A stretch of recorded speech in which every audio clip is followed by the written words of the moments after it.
Rome had a rule for men who became too indispensable. It destroyed them. Scipio Africanus beat Hannibal at Zama in 202 BC, ending the war that had killed more Romans than any conflict in the Republic's history. He came home a living god. Crowds pressing against him in the streets. People calling him divinely favored, untouchable, above the law. The Senate called him a criminal. They charged him with embezzlement, with treason, with taking bribes during a foreign war. None of it ever stuck. None of it needed to. The accusations were the point. He spent his final years fighting his own government instead of Rome's enemies, and he died in voluntary exile, ordering that his tomb bear no inscription Rome would recognize as honorable. Why did the man who saved the Republic end his life trying to erase any trace of gratitude Rome owed him? In 202 BC, on a dusty plain in North Africa called Zama, a 34-year-old Roman general did what no one in the known world believed possible. He broke Hannibal. Not just defeated him, broke him. Scattered his army, ended his campaign, and saved a city that had spent 16 years bleeding out from the inside. Rome had watched Hannibal march through the Alps, annihilate legion after legion, and camp within sight of the city walls. The Senate had come within one vote of surrendering. And then came Scipio. When he returned to Rome, the crowds did not treat him like a general. They treated him like a god. They called him Africanus, conqueror of Africa. They pressed against his chariot in the streets. Some reached out just to touch him, the way you touch something sacred. Poets compared him to Jupiter. Priests debated whether he was something more than human. The story circulated, and Scipio never denied it, that he visited the temple of Jupiter Capitolinus alone before dawn, because the god consulted with him directly. Rome believed it. Rome wanted to believe it. He was offered a dictatorship. He refused. He was offered a permanent consulship, the kind of permanent power that would have made him king in everything but name. He refused that too. Here was the most celebrated man in the Western world, and he kept handing back the crown. That restraint was supposed to protect him. It did not. Because Rome does not stay grateful. Rome is a city that runs on competition, on faction, on the question of who rises and who falls. Scipio had risen too high, too fast, too brilliantly. And the men around him had long memories and patient ambitions. By the time the accusations came, he was in his late 40s. Charges of bribery. Charges of corruption. His brother Lucius prosecuted first. Then the knives turned towards Scipio himself. He stood before the Roman people one last time, reminded them it was the anniversary of Zama, and walked out of the forum. He never came back. He went to his estate at Laternum, a small coastal property in Campania. He stayed there. He watched the sea. And when he understood that he was dying, he left one instruction that has echoed across 2,000 years. Do not bring my bones back to Rome. He said it plainly. Bury me here in this ungrateful ground, far from the city I bled for. Rome does not deserve to be the keeper of my grave. The man who saved Rome refused to be buried by it. How does that happen? How does a city turn on the soldier who pulled it back from the edge of annihilation? The answer starts much earlier than most people think. In 218 BC, Hannibal crossed the Alps with 37 war elephants and an army that had already been walking for months. He came down out of the mountains into northern Italy and immediately started killing Romans. The Trebia River ran red first. Then Lake Trasimene, where Hannibal caught a Roman army in fog on a narrow lakeshore path and destroyed it so completely that 15,000 men died in roughly 3 hours. Rome received the news and did not know what to do with it. Then came Cannae. August 2nd, 216 BC. Hannibal encircled an army of nearly 87,000 Roman and allied soldiers and methodically compressed them until they could not raise their sword arms. Packed too tightly to fight. Nowhere to run. Men suffocated before the blades reached them. By evening, somewhere between 50 and 70,000 Romans were dead in a single day. It remains one of the worst military defeats in the history of human warfare. Scipio was 17 when Cannae happened. He had already watched enough. A year earlier at the Ticinus River, his father commanded the Roman force that first met Hannibal's cavalry. The Romans broke. His father, the consul Publius Scipio the Elder, was badly wounded and would have died there in the retreat if his teenage son had not ridden back into the chaos, placed himself between the enemy and his father's body, and held that ground long enough to pull him out. He saved his father at Ticinus. Then Cannae happened, and the panic spread even to officers. A group of young Roman noblemen, convinced the war was lost, began making plans to abandon Italy entirely and flee to a foreign king. Scipio found them. He walked into the room, drew his sword, and told them that any man who did not swear to stay and fight for Rome would die by his hand before they left. They swore. He was not yet 18.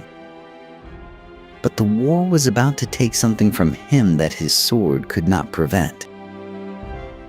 In 211 BC, Rome lost its entire Spanish command in the span of 8 months.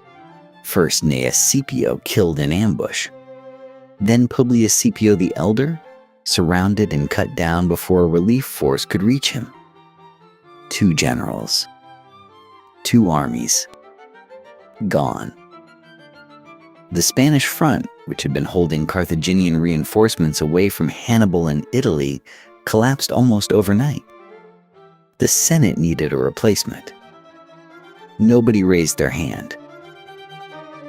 Spain meant 3 Carthaginian armies, operating across a territory the size of France, under experienced commanders who had just proved they could destroy Roman forces with ease. The senators who knew the situation best wanted at least. The election was called. The floor stayed quiet. Then Scipio stepped forward. He was 25 years old, which meant he was legally ineligible for the command. Roman tradition required a senior magistrate with years of military experience. Scipio had a good battle record and a dead father. That was the entirety of his resume. The Senate was skeptical. The people voted for him anyway, possibly because no one else was offering, and then almost immediately began to wonder what they had done. Doubt spread fast. A 25-year-old against 3 armies. Soldiers in the ranks asked the same question every soldier asks when they don't trust their commander. Will this man get us killed for nothing? Scipio had an answer ready. He began making daily visits to the Temple of Jupiter on the Capitoline Hill, arriving before dawn, sitting alone in the sanctuary before the day's business began. He made no announcement about what happened in those sessions. He let the rumor build itself. People began saying the gods spoke to him directly, that Jupiter guided his plans. Whether Scipio believed it, manufactured it, or simply understood the power of letting soldiers think their general had divine backing, no historian can say for certain. What they can say is that it worked. The doubt in the ranks quieted. The men who had been watching a boy volunteer for a dead man's posting began watching a commander who seemed to know something they didn't. In 210 BC, Scipio crossed into Spain. What he did in the first week redrew every assumption his enemies had made about him. In the spring of 209 BC, Scipio called his officers together and told them they were going to attack New Carthage. The room went quiet. New Carthage was the Carthaginian capital of Spain, a fortified port city sitting on a peninsula surrounded by sea and lagoon on nearly every side. It held the war treasury, the supply depots, the political hostages from every allied Spanish tribe, and enough strategic value that losing it would gut the Carthaginian war effort in Iberia overnight. Every one of the 3 Carthaginian armies was elsewhere, each of them at least 10 days' march away. Scipio had done the math. He marched his force, roughly 27,000 men, from their winter camp at Tarraco to the walls of New Carthage in 7 days. The city's garrison numbered around 1,000 soldiers. The commander inside, a man named Mago, had no idea the Romans were coming until they were already forming up outside the gates. The frontal assault began and stalled. The walls held. Then Scipio did the thing that separated him from every general who had come before him. He'd learned from local fishermen that the lagoon on the city's western side dropped to knee depth at low tide every afternoon. He sent 500 soldiers wading through that shallow water at the right moment, with ladders, while the defenders were still watching the main attack. They scaled the unguarded western wall and opened the gates from inside. New Carthage fell in a single day. What Scipio did with the victory mattered as much as the victory itself. The hostages from allied Spanish tribes, kept as insurance by Carthage, were released. Scipio returned them to their families without ransom and without conditions. One prisoner was a young woman who had been promised in marriage to a Spanish chieftain named Lucius. Scipio handed her back personally, along with the gold her family had brought to buy her freedom as a wedding gift to Lucius. Lucius left and came back with 1,400 cavalry, volunteered for Rome. Scipio had taken the city, the treasury, and the entire strategic spine of Carthaginian Spain. More than that, he had proved something the 3 enemy armies were only beginning to understand. He wasn't fighting the way Romans were supposed to fight. Scipio returned to Rome in 206 BC, the most famous general alive, and he wanted Africa, not Spain, which he had already won. Not a defensive line in Italy where Hannibal had been bleeding Roman towns for 13 years. Africa, Carthage itself. Hit the enemy at home and force them to pull Hannibal back or watch their city burn. The Senate told him no. The man who led the opposition was Quintus Fabius Maximus, the same general whose strategy of delay and avoidance had become Roman doctrine after the catastrophe at Cannae. Fabius was not a fool. He had kept Rome alive when bolder men might have destroyed it. But his entire worldview was built on caution, on attrition, on never risking everything on a single stroke. Scipio's plan was the opposite of everything Fabius believed.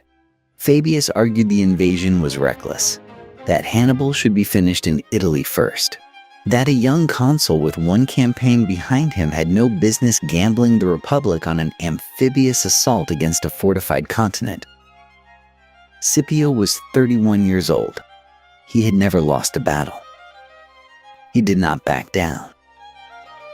The Senate compromised in the way that powerful bodies do when they can't stop someone but won't fully support them. They gave Scipio Sicily as his province and left the invasion of Africa to his discretion. They gave him no army and no fleet. He built them anyway. Volunteers came. Allies contributed ships. Within months, Scipio had assembled a force large enough to cross. He landed in Africa in 204 BC, and within a year he had maneuvered Carthage into a position so desperate that peace talks began. When those talks collapsed, Scipio attacked the Carthaginian and Numidian camps at night and set them on fire.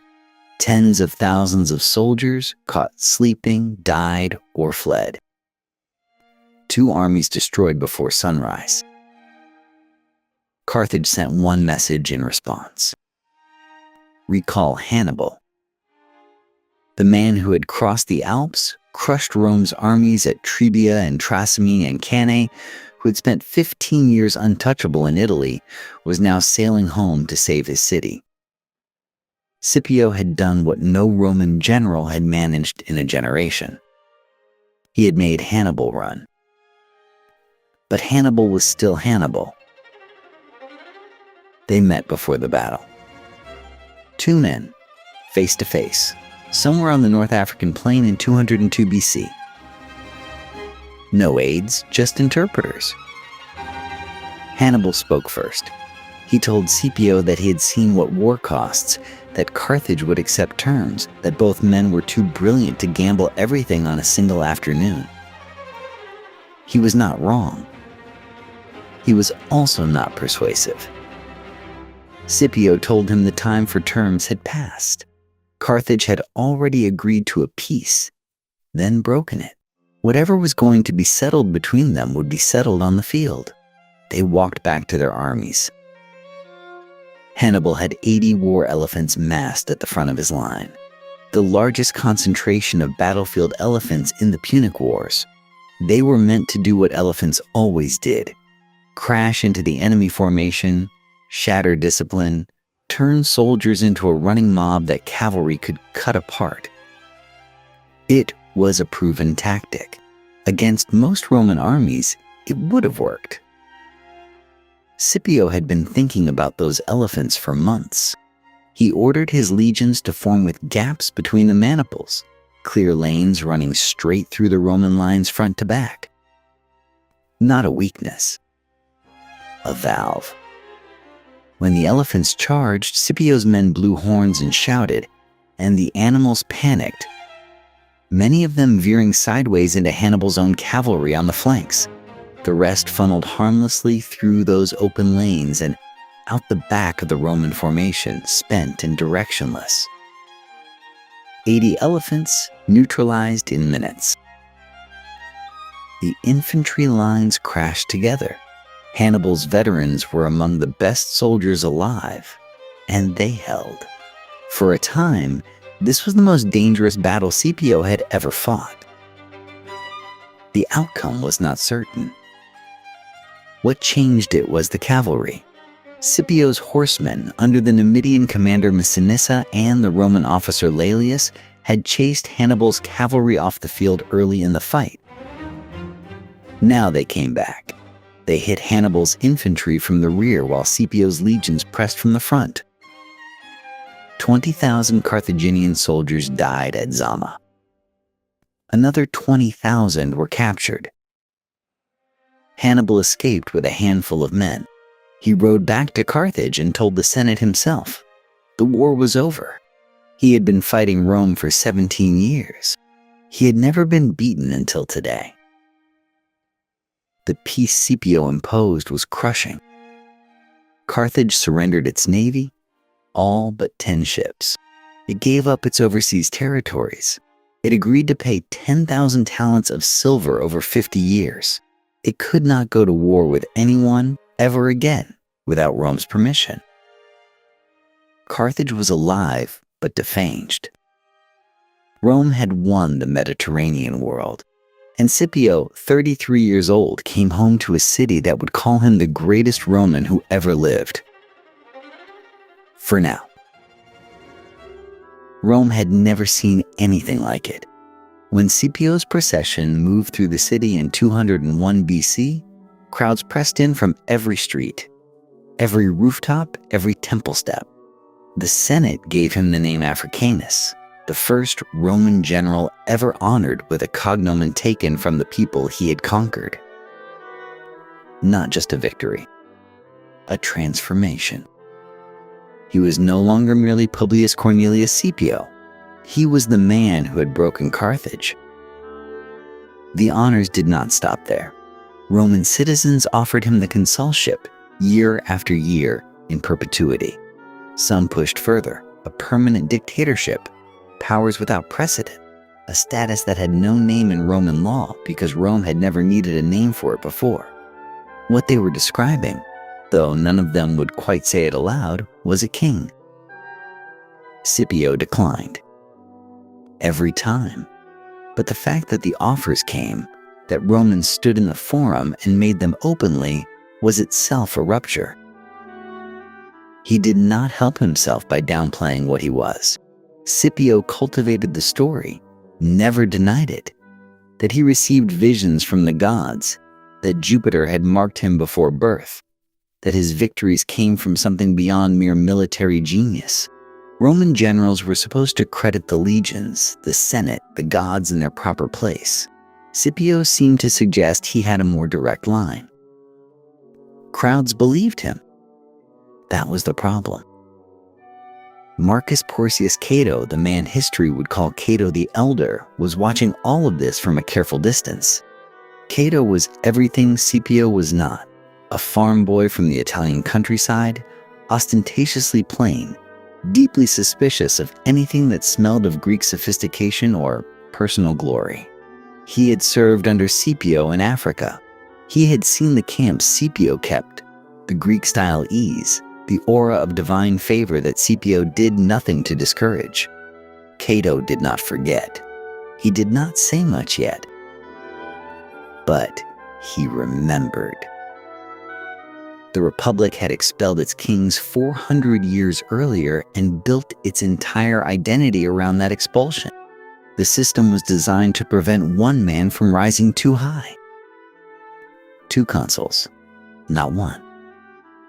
Annual terms, not permanent ones. Power shared, checked, rotated. Scipio Africanus was a man the system had never accounted for. And the system was already deciding what to do about him. The charges arrived in 187 BC, and they were not small. Lucius Cornelius Scipio, the general's brother, had commanded Rome's legions against the Seleucid king Antiochus III in Asia Minor.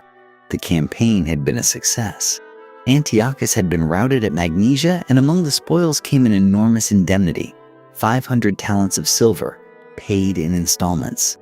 Cato and his allies now claimed that a significant portion of that money had simply vanished. Not into the treasury, into the Scipios. The accusation was embezzlement. The implication was treason. And the target, everyone understood, was not really Lucius. Cato had been building toward this for years. He had used his censorship, his consulship, every platform the Republic offered to hammer at the same theme. No man stands above the law, no man above the Senate, no man above Rome. He never needed to say Scipio's name. Everyone already knew it. When Lucius was called before the Senate to produce the account books documenting the war's finances, Scipio Africanus appeared beside his brother. He took the ledger from Lucius's hands. He looked at the Senate. Then he tore the book apart in front of them. The room went silent. Scipio turned to address not the senators but the crowd gathering outside. He reminded them of the date. It was the anniversary of Zama. 14 years earlier, on this same day, he had destroyed the Carthaginian army and saved the Republic that was now demanding he justify himself to accountants. He did not stay to argue. He walked out. He invited the crowd to follow him to the Capitol to give thanks to the gods. They did, in numbers that shook the streets. It was the most defiant thing he had ever done. It was also the last public act of his life. The prosecution continued. Lucius was convicted. Scipio himself faced further charges, though the proceedings fractured under the weight of his reputation. None of it mattered anymore. He left Rome and retired to his estate at Laternum on the Campanian coast. He told people he was done with the city that owed him everything. He meant it. What happened to a man like that, stripped of Rome while Rome still needed his myth, was something no triumph could prepare him for. He died at Liternum sometime around 183 BC on the coast, looking out at water that was not the Tiber. There were no state ceremonies, no procession through the Forum, no eulogies delivered beneath the rostra where Rome's great men were honored. The man who had broken Hannibal's army at Zama, who had saved the city when it had no one else to send, died on a private estate, estranged from everything he had spent his life defending. Before he died, Scipio left instructions for his burial. He would not be interred in Rome. His tomb would stay at Liternum, in the soil of his exile. And the epitaph he reportedly dictated was not grief. It was a verdict. Ungrateful homeland, you shall not even have my bones. 7 words. The most precise thing he ever said about Rome.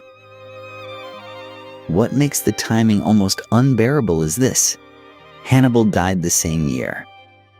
The two men who had shaped each other's destinies across 30 years, who had circled each other across continents and generations, left the world within months of each other. Hannibal, cornered in Bithynia by Roman pressure, took poison rather than be handed over. He too died in exile. He too died because Rome could not stop hunting him even when the war was finished. Rome had outlasted both of them. That was the point. That was always the point.